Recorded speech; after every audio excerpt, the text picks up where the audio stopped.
আসসালামু আলাইকুম। আজকের বাজার বিশ্লেষণ ইউটিউব চ্যানেলের পক্ষ থেকে আমি জহির রাজা আপনাদের সাথে আরও একটি নতুন ভিডিও নিয়ে হাজির হলাম। আজ 22শে আগস্ট 2022। আজকে আলোচনা করব আজ 22 তারিখ ভলিউম নিয়ে ব্রেকআউট করা কিছু শেয়ার। তার মধ্যে থাকছে ন্যাশনাল পলিমার, জিপিএস ইস্পাত, জেএমআই হসপিটাল, বিকন ফার্মা, সমতা লেদার, সিবিও। সো খুব সংক্ষেপে এগুলো নিয়ে আলোচনা করব। আশা করছি পুরো ভিডিওটি মনোযোগ সহকারে দেখবেন। চলুন শুরু করি। আমাদের প্রথম স্টকটি হচ্ছে পলিমার। পলিমারটা এখানে দেখতে পাচ্ছেন যে অনেক দিন পর এটা খুব বড় ভলিউম নিয়ে আজকে বেড়েছে এবং সেই সাথে তার যে রেজিস্ট্যান্স ছিল সেটা কিন্তু ব্রেকআউট করেছে 55, সেটা ব্রেকআউট করেছে। বাট তার কিন্তু আরেকটা স্ট্রং রেজিস্ট্যান্স কিন্তু 57 টাকা। সো আজকে যেহেতু অলরেডি অনেক বেড়েই গিয়েছে, এখন আপনারা নতুন করে যদি ঢুকতে চান অবশ্যই 57 টাকা যদি ব্রেকআউট করে তাহলে আপনারা কিনবেন। দ্যাট মিন 57, 10, 57, 20, 57, 50 এই লেভেলটাতে কিনবেন। তাহলে আপনাদের টার্গেট কোথায় থাকবে এই যে খেয়াল করেন, সেটা হচ্ছে 2 ফেব্রুয়ারির যে ক্যান্ডেলটা, 2 ফেব্রুয়ারি 2022-এর যে ক্যান্ডেল, সেখানে একটা রেজিস্ট্যান্স করেছে 64 টাকা। সো টার্গেট হচ্ছে 64, 64 টাকা টার্গেট।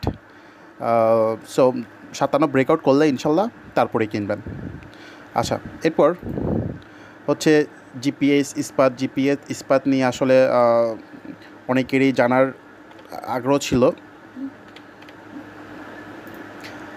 তো আজকে একটা ভালো ভলিউম নিয়ে জিপিএস ইস্পাত কী করলো, ব্রেকআউট করেছে। কী ব্রেকআউট করেছে খেয়াল করেন, এই যে তার একটা রিসেন্ট রেজিস্ট্যান্স সেটা ছিল কত, 49 টাকা 80 পয়সা। আজকে একটা বড় ভলিউম পেয়ে ব্রেকআউট করেছে। এখন জিপিএস ইস্পাত যদি আপনারা 51 টাকার ভিতরে কিনতে পারেন, 51 টাকার ভিতরে যদি কিনতে পারেন খুবই ভালো। তাহলে আপাতত আপনাদের টার্গেট হচ্ছে 55, আর পরের রেজিস্ট্যান্স হচ্ছে 59। ঠিক আছে? সো আই থিঙ্ক 59 চলে যাবে, বা 59-60 খুব তাড়াতাড়ি চলে যাবে, অনেক দিন পরে যেহেতু বড় ভলিউম পেয়েছে। সো আপনারা ট্রাই করবেন 51-র ভিতরে কালেকশন করার জন্য। কিনে জাস্ট সপ্তাহখানিক সময় দেন, আর যে কোনো স্টক 10 দিন হাতে সময় রেখে কিনবেন, যে আপনি কিনবেন 10 দিনের জন্য, কেনার পরপরই লাভ খুঁজতে যাবেন না। ঠিক আছে? যে আপনি জিপিএস ইস্পাত যদি 51-তে কিনেন, আপনি 10 দিন সময় হাতে নিয়ে কিনবেন, যে আপনি 10 দিন হোল্ড করতে পারবেন। ঠিক আছে? এরপর জেএমআই হসপিটাল। আচ্ছা, জেএমআই হসপিটালটা খেয়াল করেন,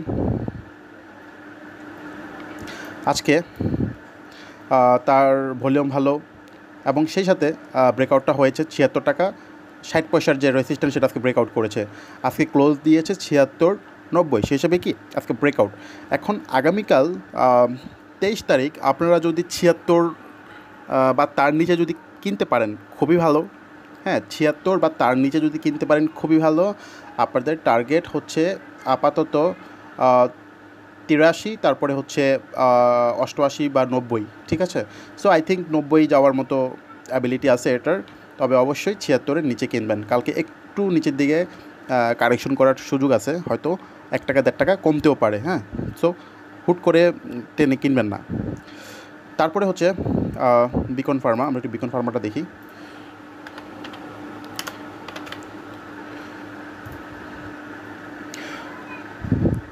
আচ্ছা, ফার্মার যত শেয়ার আছে এর মধ্যে কিন্তু বিকন ফার্মাটা আমার কাছে বেশি ভালো লাগে। অলওয়েজ যখনই বাড়ে মোটামুটি ভালো গ্যাপ দেয়। সো এটাও আজকে ব্রেকআউট করেছে। তার যে রেজিস্ট্যান্স ছিল 259 টাকা 50 পয়সা, আজকে ব্রেকআউট করে 262 টাকা 90 পয়সা ক্লোজ হয়েছে।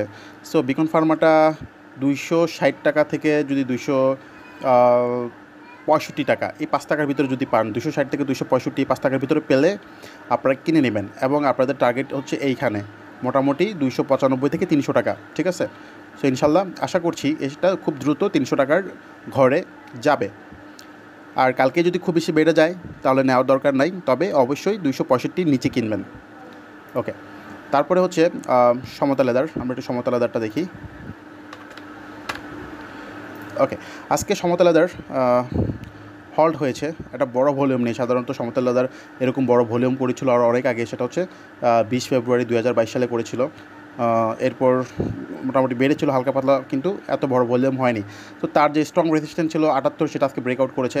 এখন সমতল লেদার যদি কোনোভাবে আপনারা করেন, যদি 80 টাকার নিচে পান, 79 টাকা 80 পয়সা হচ্ছে আজকের ক্লোজ প্রাইস, 80 টাকার নিচে পেলে আপনারা বাই করবেন। আপনাদের টার্গেট হচ্ছে আপাতত 89 বা 90 টাকা। সো মোটামুটি 10 টাকা গ্যাপ দেওয়ার মতো অ্যাবিলিটি আছে, ঠিক আছে।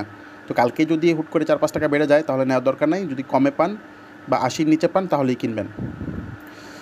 এরপর হচ্ছে সিবিও নিয়ে অনেকের অনেক প্রশ্ন।